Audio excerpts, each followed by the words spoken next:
Welcome to a Business Minute with Lily Lopez, presented by the South Florida Hispanic Chamber of Commerce. Today I'm honored to have with me a young professional. Her name is Cristina Herrera. I happen to be good friends with her father, George Herrera, who was president of the U.S. Hispanic Chamber of Commerce back in the day when we were starting our Chamber of Commerce. And I will never forget that being a small chamber at that time, he took all of he put will and energy and tried to come to an event that we had.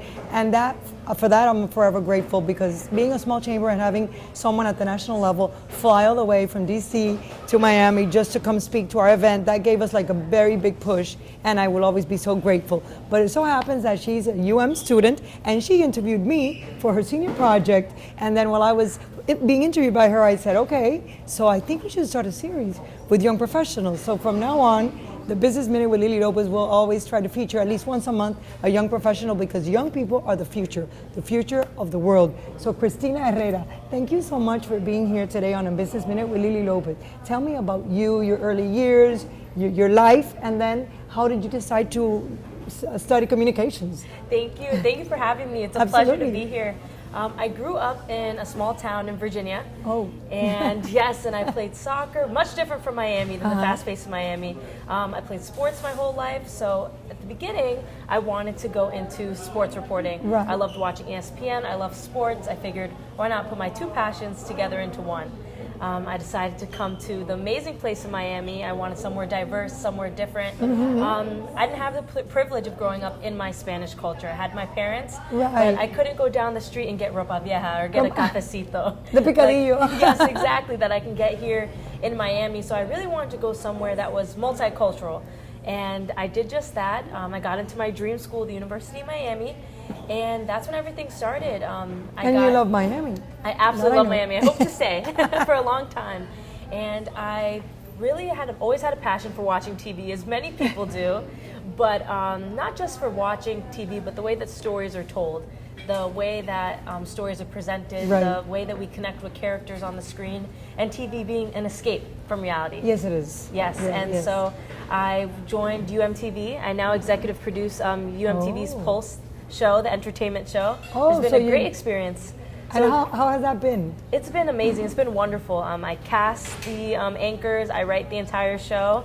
And yes, I pitch story ideas. So it's been a great taste at what I hope the next chapter for me will be.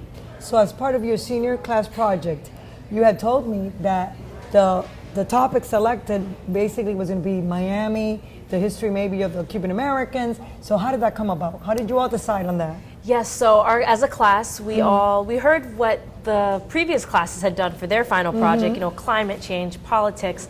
No one had, in all the years of the class, no one had delved deeper into the topic of Miami.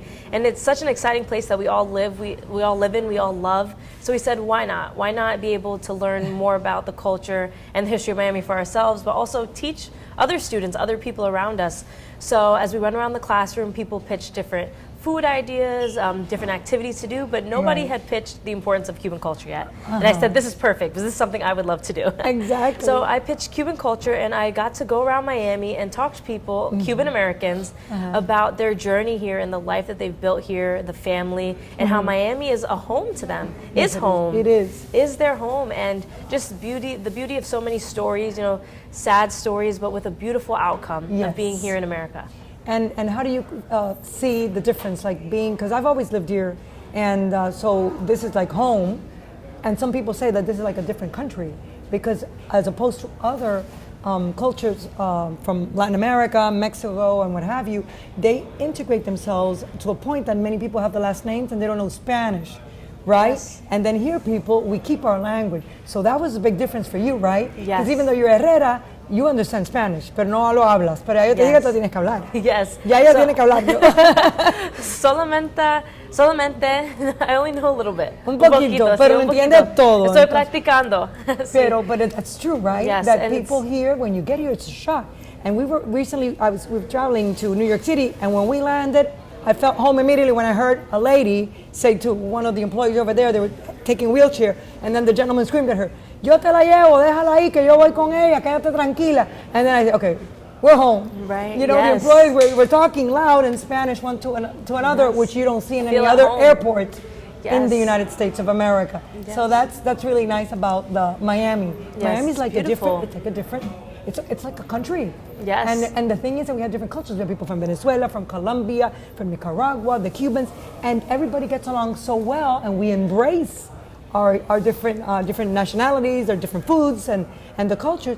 Whereas maybe in other states, people just want to become very integrated and they forget about those things that are so important. So I think that's the main key to Miami. We've tried to keep, and I hope, and I told my daughter, it's important for you to Spanish. She speaks Spanish. La comida, she knows a picadillo, ropa vieja. Know the recipes. Yes. Exactly. Arroz con pollo, those things are very important for us in our culture.